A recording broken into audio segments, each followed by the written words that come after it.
करायचं स्मरण. जय जय रघुवीर समर्थ. श्री समर्थ कृपेने एक सुंदर असा बोध, एक सुंदर असं श्रवण आपल्याला प्राप्त झालेलं आहे. या श्रवणाच्या माध्यमातून उत्तमचं सामर्थ्यसुद्धा श्री समर्थांनी प्राप्त करून दिलेलं आहे. बघा प्रत्यक्षपणे भाग कसा दिलेला आहे, नक्कीच श्रवण करूया. समर्थ म्हणाले, आजचा हा भाग, आजचा हा बोध फार महत्त्वाचा आहे. प्रत्यक्षात जर आपण पाहायला गेलो, मंदिरात केलेलं दान, बघा भाग कसा दिलेला आहे. समर्थ म्हणाले, जयाचा भावार्थ जैसा, तयास लाभ तैसा. मंदिरात केलेलं दानाचं महत्त्व आज समर्थांनी आपल्याला उत्तम प्रकारे पटवून दिलेलं आहे. ज्या पद्धतीने आपण मंदिरामध्ये जात असतो, मंदिरामध्ये एखाद्या वेळेला बघा प्रत्यक्षात आपण दान करत असतो, वेगवेगळ्या पद्धतीत आपण करत असतो. मग केलेल्या दानाचं बघा प्रत्यक्षात ते दान परमेश्वराचरणी पोहोचतं का, हे आपण पाहिलं, कधी अनुभवलंय का? सुंदर आणि उत्तमाचा बोध आपल्याला समर्थांनी प्राप्त करून दिलेला आहे. प्रत्यक्षात जर पाहायला गेलो ना, मंदिरात केलेलं दान म्हणजेच देवाप्रती श्रद्धा असेल, भक्ती असेल आणि समाजसेवेची भावना व्यक्त करणे होय. दान फक्त पैशाचं नसतं. आजचा भाग आपल्यासाठीच प्राप्त करून दिलेला आहे. समर्थ म्हणाले, कुणाच्याही अंतरी लागेल धक्का, ऐसी वर्तणूक करू नका, कुणालाही बोलू नका. हा भाग या देहाचा चाललेला आहे. कारण प्रत्यक्षात जर पाहायला गेलो ना, मंदिरात केलेल्या जे काही भक्ती असेल, श्रद्धा, बघा आपण दान करत असतो, कुठल्या अर्थाने करत आहोत, कुठल्या भावनेने करत आहोत, हे प्रथमतः आपण पाहिलं पाहिजे. त्यानुसारच आपल्याला उत्तम प्रकारे फळ प्राप्त होईल. म्हणजेच काय, आपल्याजवळ पैसा असतो, बघा कसा भाग दिलेला आहे. या देहाचा भाग चालू आहे. तुम्हा सर्वांना नमस्कार आहे. तुम्ही सर्व ज्ञानी मंडळी.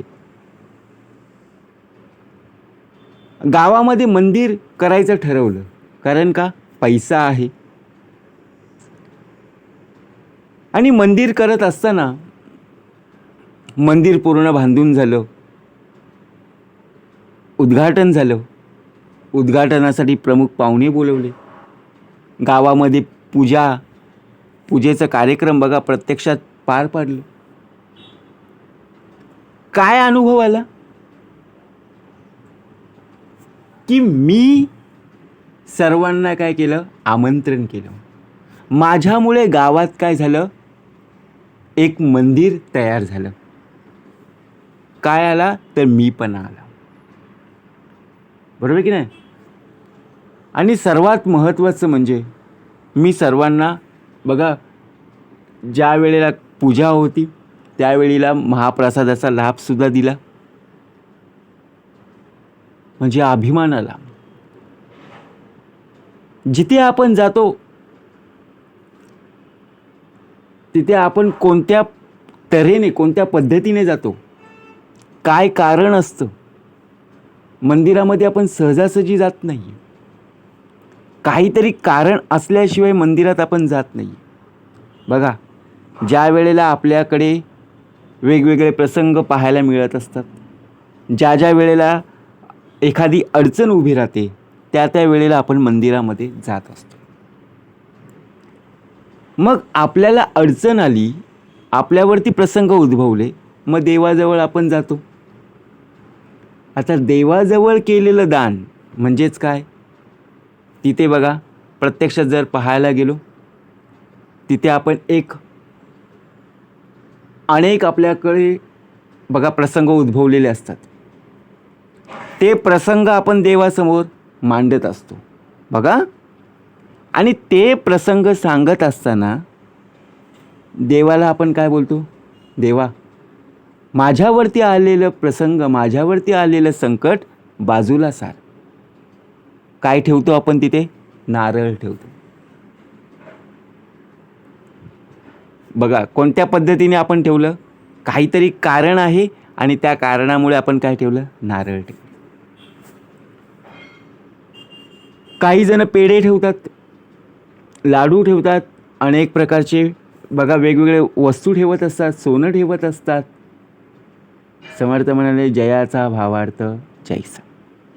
तिथे तिजोरी सुद्धा असते, बरोबर की ना? दानपेटी असते. त्या दानपेटीमध्ये पैसे सुद्धा टाकले जातात.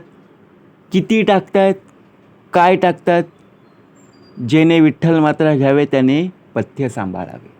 का भाग दिलेला आहे? जो श्रीमंत आहे तो बघा जेवढे पैसे दान करायचे तेवढे तो करत असतो. जो गरीब आहे जेवढे त्याच्याकडे आहे तेवढे ते दान करत असतो. प्रत्येकाचा भाव हा वेगवेगळा असतो. परंतु विचार जर केला ना, दान फक्त पैशाचं नसतं. समर्थ म्हणाले अन्नदान आहे, वस्त्रदान आहे, वेळ आहे, श्रम आहे, मदत आहे. पण दानामुळे मनातील स्वार्थ कमी होतो. जर आपण देवाजवळ बघा सोन्याची वस्तू ठेवली, बघा कसा भाग दिलेला, आणि तिथे वस्तू दिली असताना आपण काहीतरी मागणी केलेली आहे, आपली जी इच्छा आहे ती पूर्ण करण्यासाठी आपण देवाजवळ काहीतरी वस्तू ठेवलेली आहे, बरोबर की नाही? दान केलेलं आहे. आणि आपण सर्वांना सांगत सुटलो, मी आहे ना 21 नारळांचं तोरण बघा, प्रत्यक्षात मी आहे ना दानपेटीमध्ये एवढे पैसे टाकलेले आहेत, मी ना या मंदिरामध्ये सोन्याची वस्तू दान केलेली आहे. जर प्रत्यक्षात दिखावासाठी जर करत असशील तर नक्कीच तुझ्यामध्ये असणारा जो स्वार्थीपणा आहे, अभिमान आहे, गर्वपणा आहे, मी पण आहे, तो दिसून येतो. मनाला समाधान आणि आनंद केव्हा प्राप्त होईल? समर्थ म्हणाले प्रत्यक्षात जर आपण पाहायला गेलो भाग कसा दिलेला आहे बघा, द्वैत आणि अद्वैतातला भाग आहे. कुणाच्याही अंतरी लागेल धक्का, ऐसी वर्तणूक करू नका आणि कुणालाही बोलू नका. भाग हा आपल्यासाठी आहे, समजून घेण्यासाठी आहे. कारण प्रत्यक्षात जर पाहायला गेलो ना, आपण देवाला काय देत असतो बघा? लालच, बरोबर की नाही? पण प्रत्यक्षात जर आपण पाहायला गेलो ना, देवा तू मला पास कर, मी तुला 21 मोदकांचा नैवेद्य अर्पण करेन. काय दिली? लालच. देवा बघा माझं लग्न होत नाही आहे, माझं लग्न होऊ दे, तुला सोन्याचा हार देईन. काय दिली? लालच. अहो देवाने सर्व दिलेलं आहे ना, देणाऱ्याचे हात हजार आहेत, परंतु आपण समजून घेत नाही आहे. आता हाच भाग जर आपण वाहन चालविताना आपले बघा गाडी अडवली आणि आपण पैसे दिले तर बघा आपल्याला शिक्षा होते की नाही? मग शेवटी लालच बुरी बात आहे ना. हे कळून सुद्धा आपण काय करत असतो? आपल्याकडे असणारे जे विषय वासना आहेत ना ते दूर झाले पाहिजे. आपल्याला कळलं पाहिजे की मंदिरामध्ये प्रसन्न वातावरण असतं. कोणासाठी बनलं आहे? पशुपक्ष्यांसाठी का हो? नाही आहे. अहो त्या मंदिराच्या कळसावर पक्षी बसलेले असतात, परंतु त्यांना कळणार नाही आहे. त्या मंदिराच्या बघा गाभाऱ्यामध्ये किंवा प्रत्यक्ष जर पाहायला गेलो तर मंदिराच्या आवारामध्ये प्राणीसुद्धा येतात, परंतु त्यांना त्यांची किंमत कळणार नाही आहे. हा भाग कोणासाठी दिलेला आहे? मनुष्य देहासाठी दिलेला आहे. परंतु आपण काय विचार करतो? हा मंदिर माझ्यामुळे झालेला आहे, गावामध्ये नाव मिळवण्यासाठी, समाजात आपलं नाव मोठं होण्यासाठी. म्हणजे प्रत्यक्षात आपण विचार केला ना, बातमी कशी पसरत असते बघा. एखाद्या वेळेला कोणी मंदिरामध्ये जर पैसे म्हणून दान केले असतील तर त्यांची किंमत वाढत असते, त्यांची वाहवा होत असते. कारण का? एवढे पैसे दिलेले आहेत. मग आपण काय विचार करतो, अरे बाबा देवानेच सर्व दिलेलं आहे, बरोबर आहे की नाही? न देण्याचा भाग नाही समर्थ म्हणाले, परंतु विचार करणं गरजेचं आहे. कारण दान करणं खूप मोठं स्थान आहे. दान हे पुण्याचं कार्य आहे, परंतु दिखाव्यासाठी नको. दिखावा जर करत असेल मग शेवटी जमा नावे शून्यकार. दानाची किंमत रकमेवर नसते,